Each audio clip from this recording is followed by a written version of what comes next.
va taper. Quoi? Dans une minute, on tape là. Ah. On y va. Ouais, tiens, t'as le tout vert. Allez. Mais là, c'est comme ça marche. Grave. On éteint ou on laisse? Non, non, tu vas, on allume maintenant. Ça marche. Donc on atteint les parachutes importantes. Chut. On atteint les parachutes importantes. Shovavim, les parachutes de Shemot. Mais ces parachutes ont construit le clan d'Israël. Ils ont construit la Emouna de deux manières. D'abord en mettant en déroute le Yetzer Hara, on verra dans le paracha quand on le fera après. Mais ils l'ont construite aussi en construisant la Emouna, la confiance en Hachem du clan d'Israël.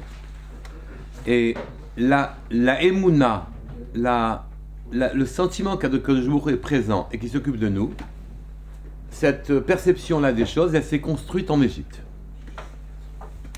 De quelle manière? C'est simple. On a vu que Avraham Avinu, c'est le premier des Avot. Les Avot sont ceux qui sont les pères fondateurs, comme on dit aujourd'hui, du clan d'Israël. Il n'y en a que 3. Après, il n'y a plus d'Avot. Donc, eux, ils ont créé l'histoire, en quelque sorte. Ensuite, ce sont des Banim, oui, qui viendront interpréter à leur manière ce que leurs parents leur ont appris. Mais je voulais voir les choses de la manière suivante. Vous avez vu, à propos d'Avraham Avinu n'avait pas d'enfant. Avraham Avinu, il a lui ramené Hachem sur terre, en quelque sorte. Et Akadosh Baruch Hu lui dit, non seulement tu auras des enfants, mais en plus de ça, je te donnerai une terre. À propos de l'annonce qu'il aurait des enfants, il n'a pas été choqué, bien qu'il était à un âge très avancé, et sa femme aussi, qu'en principe, elle ne pouvait plus avoir d'enfants. Il a tout à fait confiance à Hachem qu'il aurait des enfants. Mais quand il lui a dit, et je te donnerai une terre, alors il a demandé, mais Eda, comment saurais-je que j'aurai une terre? Et là, on ne comprend pas très bien qu'est-ce qui se passe. Penser qu'il aurait un enfant à un âge où c'est impossible d'en avoir, ça n'a pas heurté ni choqué Abraham. Tandis que quand il s'agissait d'avoir une terre, c'est-à-dire de devenir un peuple, c'est-à-dire d'avoir un héritage, c'est-à-dire d'avoir des enfants qui, en quelque sorte, non seulement d'en avoir, mais d'avoir des enfants qui, demain, mériteraient d'hériter d'un makom où Akadosh Baruch Hu est en permanence présent, Eretz Israël, ça lui a paru étonnant. Et il a manqué, littéralement, d'Emouna, manqué de confiance. Un tout petit manque de confiance, oui.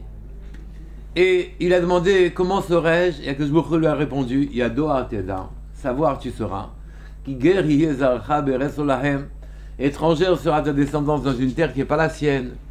Et là-bas, elle va souffrir, et là-bas, elle va être opprimée, et elle sortira au bout de 400 ans, avec des grandes richesses, et il jugera le peuple qui l'aura opprimé.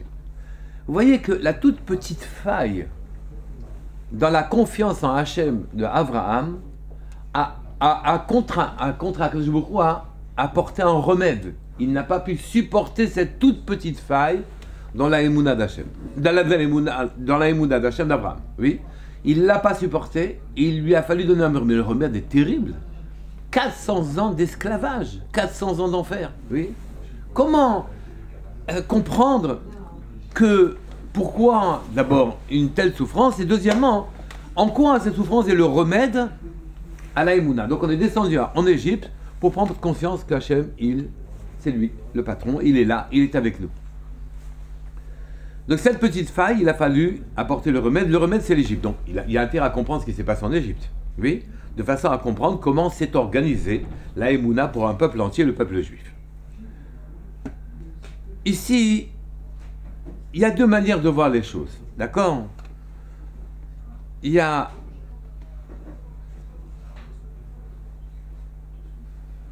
Moshe Rabbeinu a pris le libérateur. Moshe Rabbeinu est le libérateur, c'est lui qui nous a délivrés, d'accord? Yaakov, avec Yaakov on est descendu en Égypte, avec Moshe Rabbeinu on en est remonté, d'accord? C'est comme si notre trajectoire là-bas en Égypte avait été fructueuse, suffisamment fructueuse, et que ce pourquoi on était descendu en Égypte était le travail de bureau, le travail d'éclaircissement avait été suffisamment fait. Il n'a pas été complètement fait, mais il a été suffisamment fait, il a été fait au maximum, oui, pour qu'on puisse ensuite monter au Sinaï, voir Akadosh Baruch Hu. Un peuple entier, les gens élevés, les gens bas, les enfants, les femmes, tout le monde, les adultes, les vieux, les vieillards, les jeunes, tout le monde a pu voir Hachem. Voir Hachem. Évidemment que voir Hachem et l'entendre, ce n'est possible que quand on y croit. Si jamais on n'y croit pas, on ne peut pas monter au Sinaï. Ça, il n'y a pas de souci dessus. Il semblerait que le peuple entier ait accédé à une dimension qui lui donnait accès à la vision même d'Hachem. Ils ont aussi passé la mer. Cette vision aussi-là n'est donnée qu'à ceux qui ont une profonde confiance en Hachem. Cette confiance, elle a été acquise en Égypte. La souffrance leur a fait acquérir la confiance. Mais je voudrais l'aborder de plusieurs manières.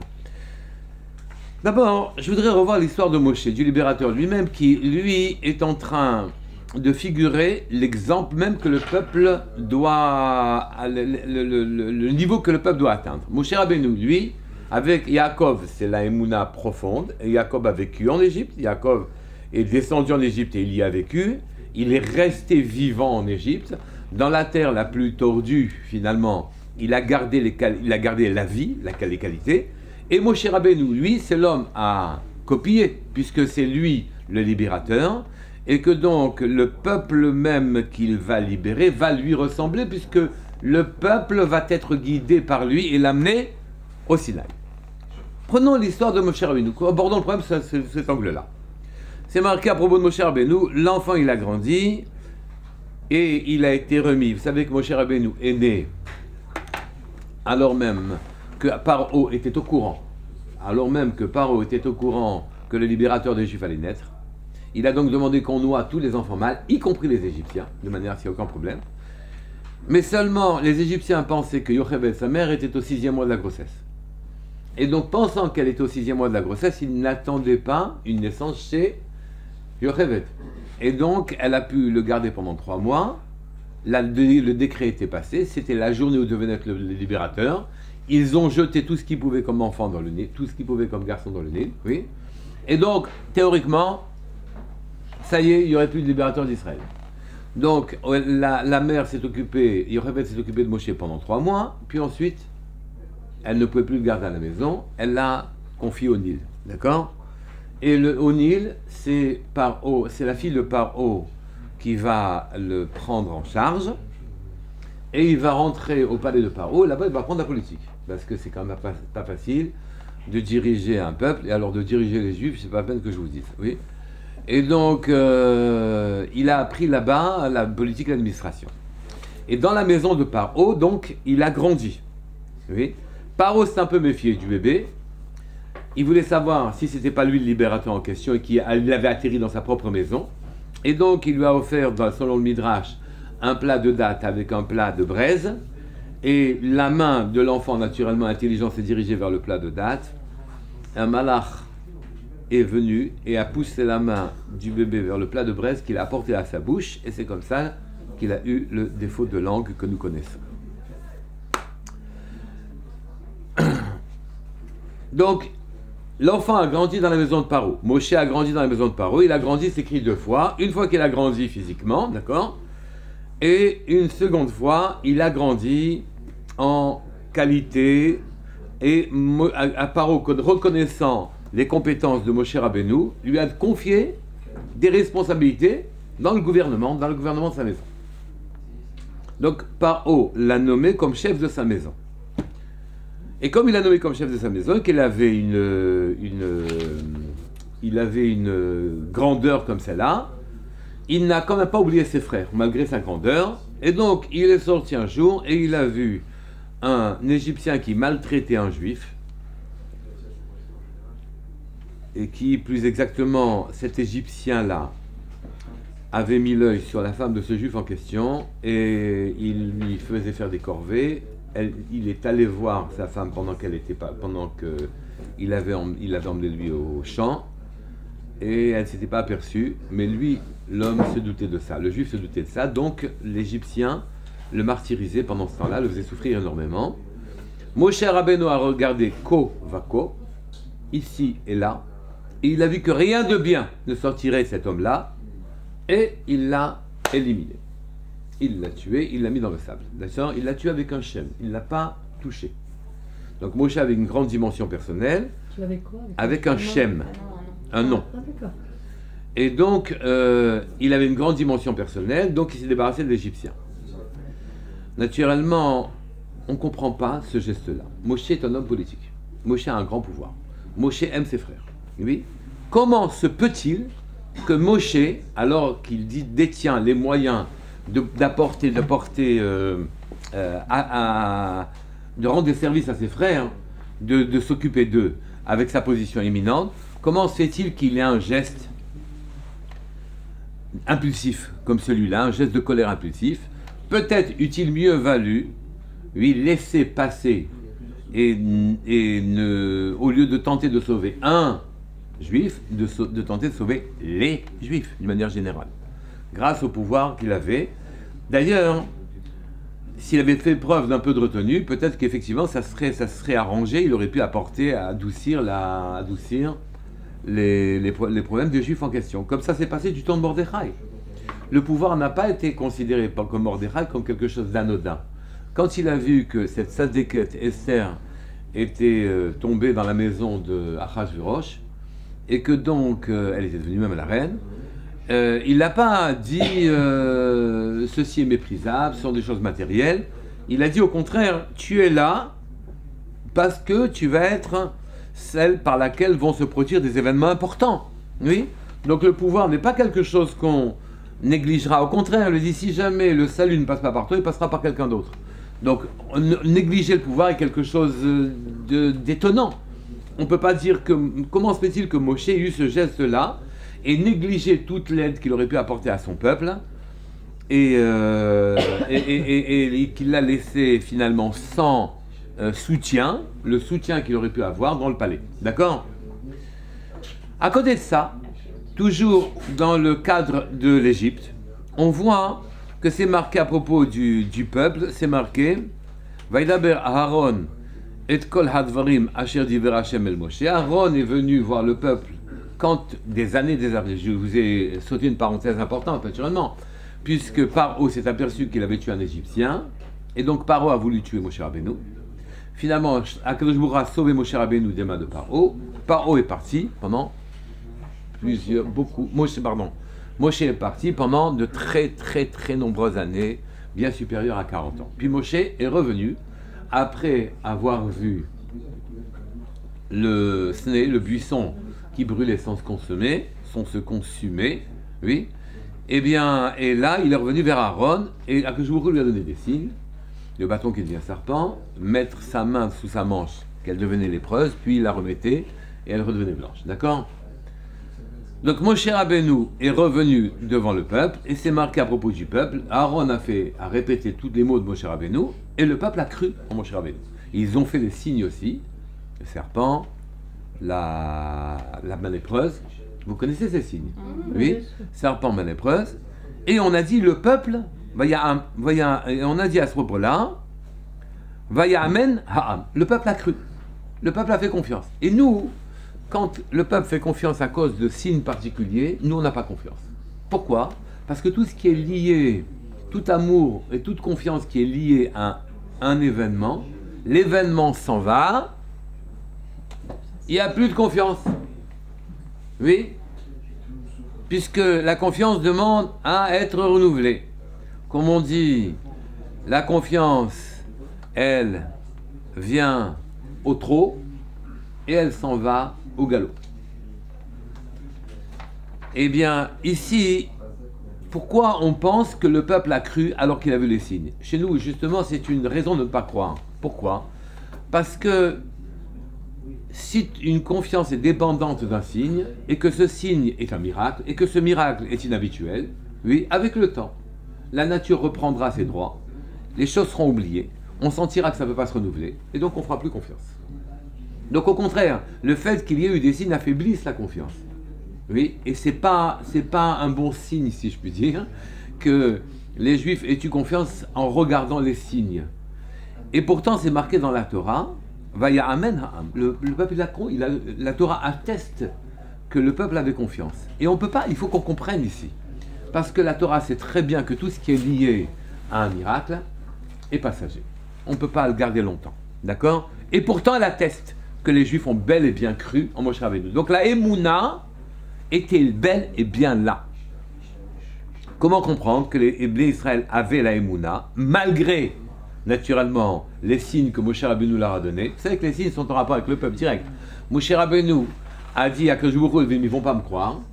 Et comme il a mal parlé du peuple, alors son bâton est devenu un serpent. Le serpent, lui aussi, il a mal parlé. D'accord?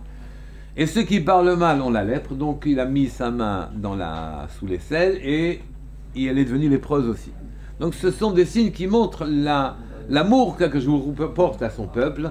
Quand le dirigeant, qui pourtant lui aussi aime le peuple, lui va dire, mais écoute, dans la pratique, ils ne vont pas me croire, que beaucoup n'a pas été content qu'on dise de son peuple, qu'il ne croit pas, et il lui a donné des signes qui montrent au peuple le soutien qu'Akadosh Baruch Hu a à l'égard des Bnei Israël. Mais le besoin de preuves et de prodiges, c'est une faiblesse pour la Emouna. Je veux que vous compreniez, et c'est dans la pratique, c'est toujours valable aujourd'hui.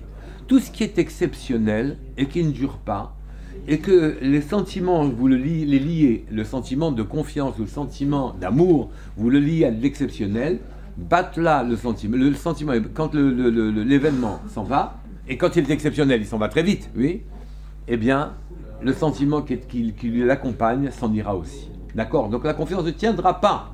Et pourtant, la Torah atteste que les Juifs, sur ces signes-là, ont fait confiance. Comment croire, comment comprendre qu'ils croyaient sincèrement à Hachem et à Moshe Rabbeinu, alors même que il leur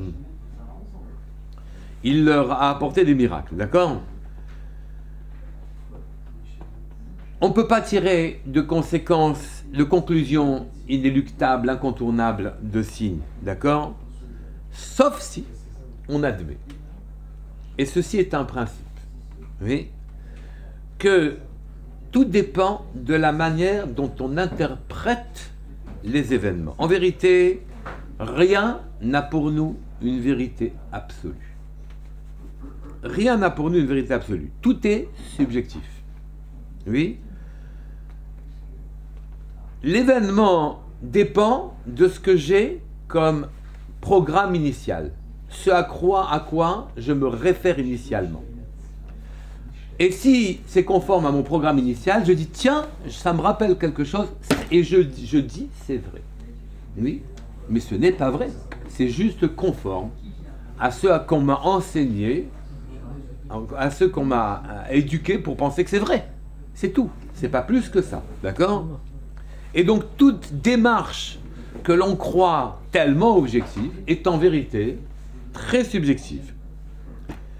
Et avec l'âge et avec l'expérience, avec le caractère adulte, plus l'on va dans ce sentier-là, et plus les différences s'éloignent, s'accroissent, oui. En vérité, les envies, les aspirations, les appétits, les ambitions, tout ça incurve les lignes. Mais je devrais dire, ce qui incurve les lignes, c'est mon programme initial. C'est ce que je crois, c'est ce qu'on m'a inculqué pour que je croie quelque chose. Donc ce sont mes envies en vérité qui vont déterminer la manière dont je regarde les choses. Les signes en fait sont très peu importants. En vérité, il y a un principe chez nous, il y a l'aimant n'attire que le fer. Et vous pouvez dire que c'est quand même mesquin. Pourquoi l'aimant se limite-t-il au fer qui lui ressemble? Oui. Pourquoi n'attire-t-il pas le bois? C'est vivant le bois aussi, quoi. Pourquoi il n'attire-t-il pas les végétaux? Oui. C'est qu'en vérité, l'aimant n'attire que le fer de la même manière que nous. Nous ne sommes attirés et vérifions que ce que nous sentons comme vrai. Nous voyons dans tous les événements et péripéties, qu'une vérification. Nous voyons dans tous les événements et péripéties qu'une vérification de ce à quoi on croit. C'est tout. Nous le voyons. dans les événements et péripéties de notre vie, nous ne voyons que une vérification de ce à quoi je crois. Oui. Si je crois à la pétanque, oui, je vais tout ramener à la pétanque. Le cochonnet, le sable, tirer, je vais dire tirer, pointer, et je vais tirer une philosophie. Mais non, vous n'avez pas compris, c'est comme pointer à la pétanque, oui. C'est comme tirer, c'est une grande philosophie. Je peux écarter, empêcher les autres d'arriver à la boule, ou bien au contraire, je peux rapprocher mon copain de la boule, ou bien je peux me positionner. Et donc on ramène tout à la pétanque parce qu'on aime la pétanque. Celui qui va à la chasse, celui qui va à la pêche, il vit la chasse, il vit la pêche, il vit la philosophie de la chasse et la philosophie de la pêche. Oui. D'où la difficulté de convaincre l'autre de quoi que ce soit. Non, mais il y en a qui ont des langages universels. Oui. Et donc, et qui ont un langage commun avec beaucoup de personnes. Ah ben heureusement. Ouais. Sinon on se prendrait pour des fous. Et donc ici, vous voyez, et c'est ça qu'on dit, qu'avec l'âge, le saut devient saut est sauté. Hein. Le saut devient saut encore plus, et le chacham devient chacham encore plus. Pourquoi? Parce que le cœur du chacham était bien dirigé. Et que donc, il verra encore et encore et encore des preuves de ce qu'il soupçonnait, ce dont il se doutait, ce qu'il sentait, mais qui n'affleurait pas à fleur de réalité, à fleur de vérité. D'accord? C'est pas là. Eh bien, il voit et il découvre progressivement dans la vie toutes les preuves que ce à quoi la chorma à laquelle il s'est attaché, c'est vrai. L'imbécile, pareil. Il verra dans la vie une histoire de pétanque, une histoire de pêche, une histoire de chasse. Oui.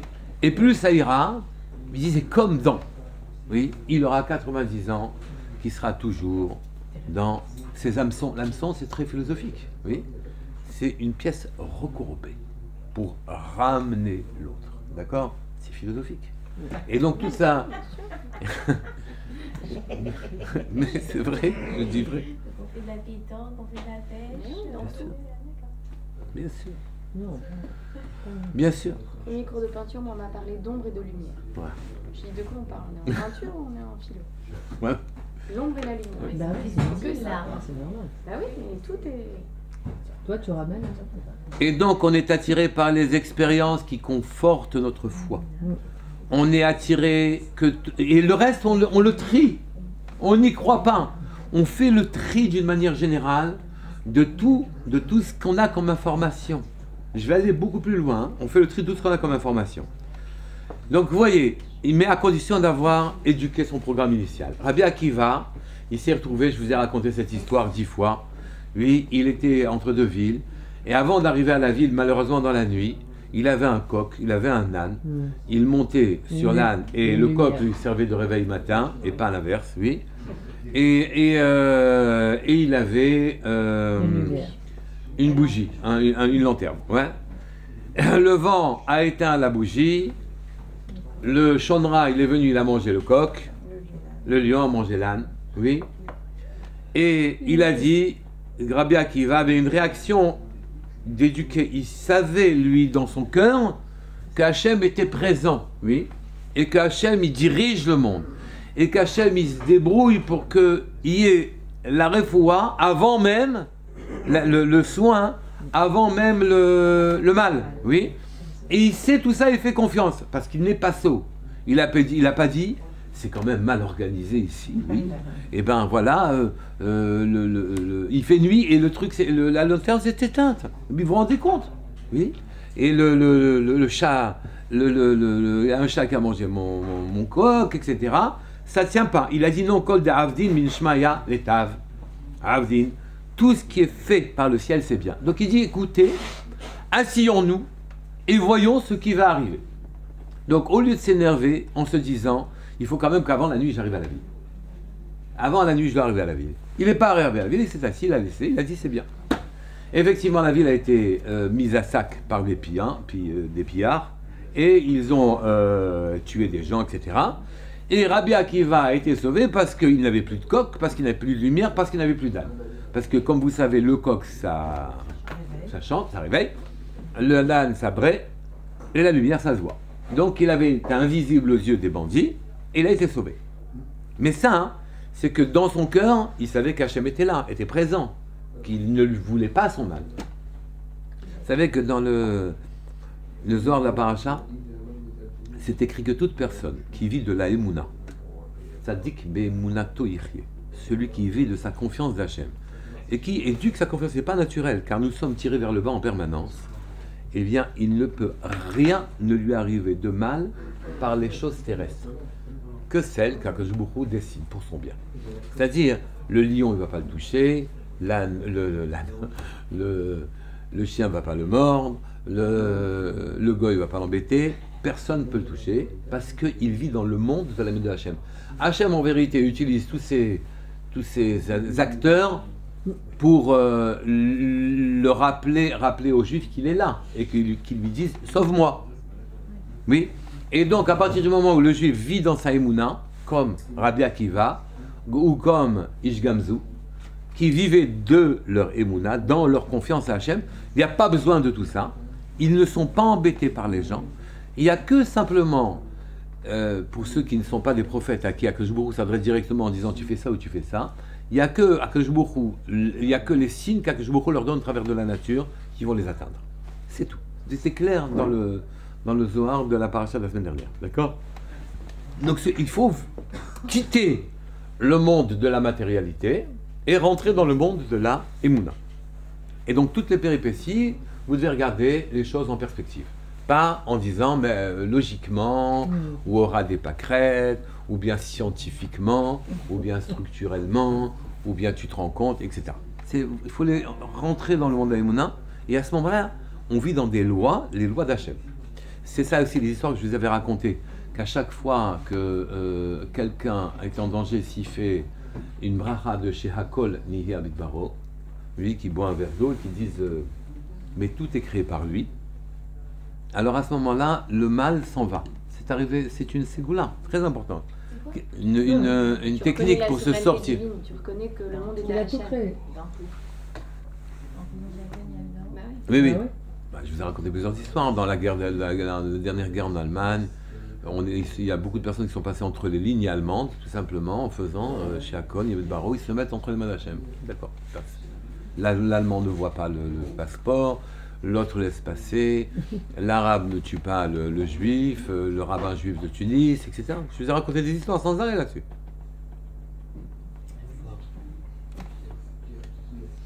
Oui, pas souvent. Vous l'avez déjà dit. Hein? Vous l'avez déjà raconté. Sur la guerre. Mais pas les souvent. Allemands. Moi, je vais raconter l'histoire de Tunis au moins.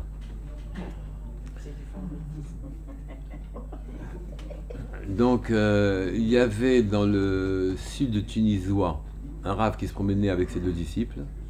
Un arabe les arrête sur son cheval en disant « Je vais tuer l'arabe. Mais vous pouvez partir, les disciples. » Alors, les disciples disent « Non, c'est pas bien, on peut pas faire ça, etc. » Et le arabe leur dit « Partez. » Et l'arabe dit « Si vous partez pas, je vous tue aussi. Donc partez. » Il dit « C'est pas la peine qu'on soit tués tous les trois. Il veut tuer le juif, il veut tuer le juif. » Donc il veut tuer le rave, c'est pas la peine. Donc les deux disciples s'éloignent à leur corps défendant, oui. Et l'arabe lui dit alors maintenant qu'est-ce que tu veux? Tu peux me faire une dernière requête? Il lui dit je veux boire un verre d'eau. Alors il dit ouais, c'est les juifs, vous êtes vraiment bêtes comme vos pieds, vraiment. C'est un peuple qui avait déjà dit Naaseh Venishma. Vous avez accepté la Torah avant de savoir que c'est dedans. Vraiment, ça ne met pas la tête à l'endroit, oui. Eh bien, je vais te donner ton verre d'eau, je vais te tuer. Donc, il lui donne le verre d'eau, le rat prend le verre d'eau et fait Baruch Ata Hashem, béni sois-tu Hashem, oui, chez Hakol, Baruch, que tout Hakol existe par ta parole, chacun Baruch par ta parole. Et il boit. Quand il boit, apparaît un autre arabe avec le cheval. Et il lui dit, qu'est-ce que tu fais avec le juif là? Il dit, je veux le tuer. Il dit, tu le tues pas du tout. Il dit, si, je veux le tuer. Il dit, c'est moi qui vais te tuer. Tu laisses le raf là, tranquille. Tu laisses le raf. L'autre insiste, dit, je vais te tuer. Tu laisses le raf tranquille. Alors le rave, l'arabe s'est replié vers les deux disciples. mes 2 disciples avaient déjà disparu.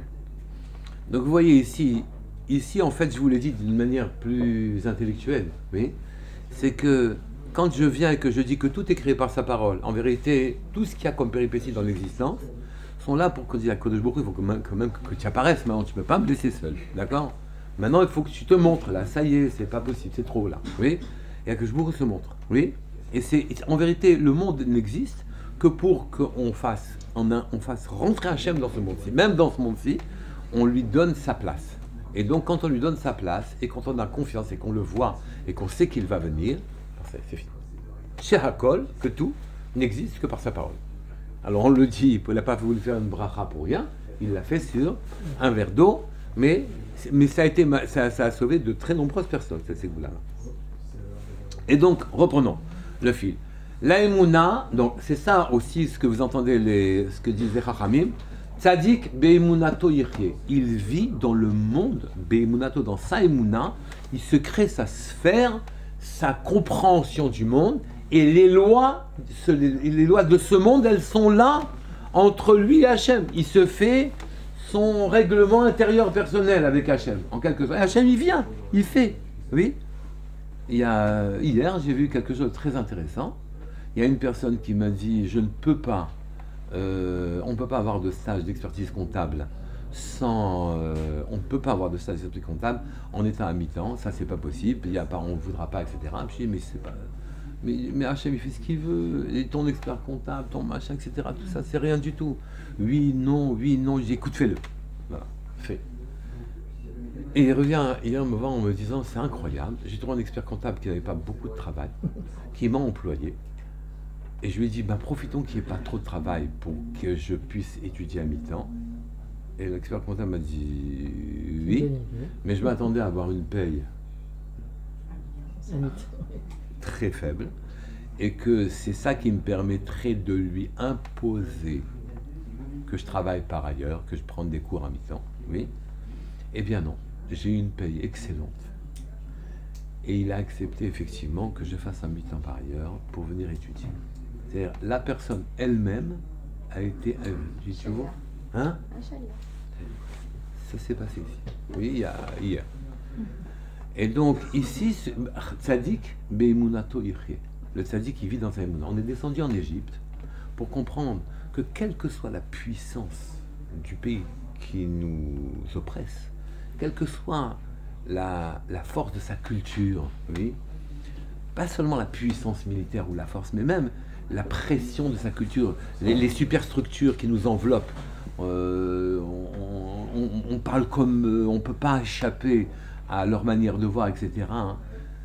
Eh bien, Tzadik be'emunato yirye.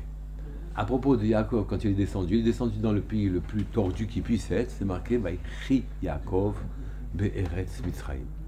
Le pays de l'immoralité la plus totale, le pays le plus pourri qui puisse exister, le pays le plus puissant qui puisse exister. Oui, et bien là-bas, Yaakov, Vaïchi Yaakov, il a vécu Yaakov be'eretz Mitzrayim. Il était vivant. Tzadik be'emunato yirye, c'est lui, c'est ses lois qui s'appliquent. Son rapport avec Hachem dirige et construit les lois. Dans le Seder de Pessah, oui. On dit pour cela. On a été pour cela. Dans le Seder, il y a un moment, on dit. Ba'avosé. Ah, ça, oui, bien sûr. Ouais, pour ça. Et effectivement, les exemples sont très nombreux avec Rabbi Akiva, où on voit que Rabbi Akiva, il avait le cœur dirigé vers les bonnes choses. Et donc, je reprends le fil, chaque événement était à verser dans ce registre de la présence divine, de la Emouna, qu'on doit avoir dans Hachem, etc. Vous aurez eu un bon français à côté ou un bon pathos à côté, qu'est-ce qui serait passé? Oui, il aurait dit, attends, tu te rends compte, le coq s'est abîmé, ou bien on peut rien faire d'autre. L'année commence mal. L'année, ça commence de travers, mais qu'est-ce que tu veux que je fasse? Je suis en Égypte, on ne peut pas aller contre le monde entier, etc. Et donc il mesurera tous les événements à l'aune, à la balance de ses erreurs. D'accord? Et ça va même un peu plus loin. Vous savez qu'une princesse, le Midrash ramène le cas d'une princesse qui a rencontré Rabbi Yossi. Elle lui a dit, mes dieux sont plus grands que les vôtres. Alors Rabbi Yossi a souri en disant, bon, je ne vais pas vous contredire, vous êtes une princesse romaine et donc vous êtes dangereuse, mais malgré tout, laissez-moi, sous-entendu, laissez-moi rire au fond de moi tranquillement, quoi. Elle lui dit, ne riez pas, c'est marqué dans la Torah que nos dieux sont supérieurs aux vôtres. Alors elle lui dit, où c'est marqué? Il lui a dit, ben, dans votre Torah, c'est marqué que Moshe Rabbeinu, quand il a vu le sné, le buisson brûlé, c'est marqué qu'il s'est rapproché pour voir cet événement particulier, oui. Et puis quand Akadosh Baruch Hu lui a parlé, il lui a dit, prends ton bâton, jette-le à terre.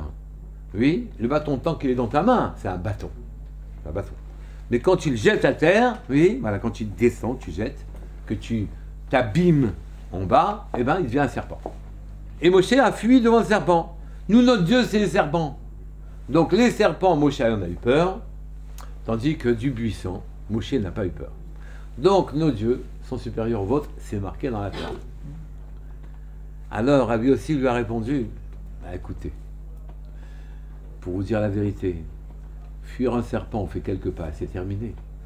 Mais pour fuir Akadosh Baruch Hu, vous ne pouvez pas lui échapper. En fait, ce n'est qu'une Dria Be'alma. C'est un revers de main désinvolte pour repousser. Mais ce que je vais vous faire remarquer, c'est pas ça. C'est que la romaine, elle a été chercher dans la Torah la preuve que ce qu'elle disait était vrai. Les philosophes, les gens qui ne croient pas, les gens qui ont envie de vivre leur vie verront dans la Torah et dans les événements qui arrivent, qui sont miraculeux, dans les choses qui sont particulières, les liront de travers pour que ça convienne à leur convenance, que ça aille selon ce qu'ils veulent, oui. Et ceux qui veulent voir les choses correctement, les verront correctement. Ça se passera de la même manière. Quand Paro, on verra tout à l'heure avec Paro comment les choses se passent. Donc vous voyez qu'ici, dans un premier abord, en regardant, en copiant le libérateur, je vous reviens à la question initiale, d'accord? Et donc, dans la question initiale, c'était pour quelle raison Moshe Rabbeinu a-t-il décidé de tuer l'Égyptien, perdant toutes les prérogatives qu'il avait dans le palais royal, alors qu'il aurait considérablement pu aider ses frères en ayant une position imminente auprès de Paro. Et la réponse est, Moshe Rabbeinu a délibérément perdu sa position et ses avantages, de manière à ce qu'en Égypte, on accède à la Emouna Bachem et pas à la Emouna d'un Moshe Rabbeinu. Moshe Rabbeinu a scié la branche sous ses pieds, sur laquelle il était assis, oui, de telle sorte que les gens ne se reportent pas à lui, et ça va accélérer la libération, oui. Le seul fait qu'il abandonne toute libération politique, toute libération, tout soutien politique et tout soutien matériel que peut apporter un prince depuis le palais royal, de manière à ce que les gens se réfèrent à la seule référence qui soit et qui dirige l'histoire, à Akadosh Baruch Hu. Donc vous voyez ici comment les choses s'agencent pour qu'on arrive au résultat. On fera un deuxième volet sur la Emouna dans ces parachutes la semaine prochaine, oui. Mais aujourd'hui, je voudrais qu'on passe sur un autre volet, les plaies elles-mêmes. Les plaies, c'est-à-dire, on acquiert la Emouna, mais les plaies, elles servent à quoi? Elles servent pour la déroute du Yetzer Hara, oui. C'est ça, le cours des miracles, et pas la cour des miracles. Le cours, la leçon sur les miracles, et pas la cour des miracles. Oui, on va le voir dans quelques instants. Vous savez enlever le truc? Non. C'est rouge. Jonathan. Je crois que c'est ça.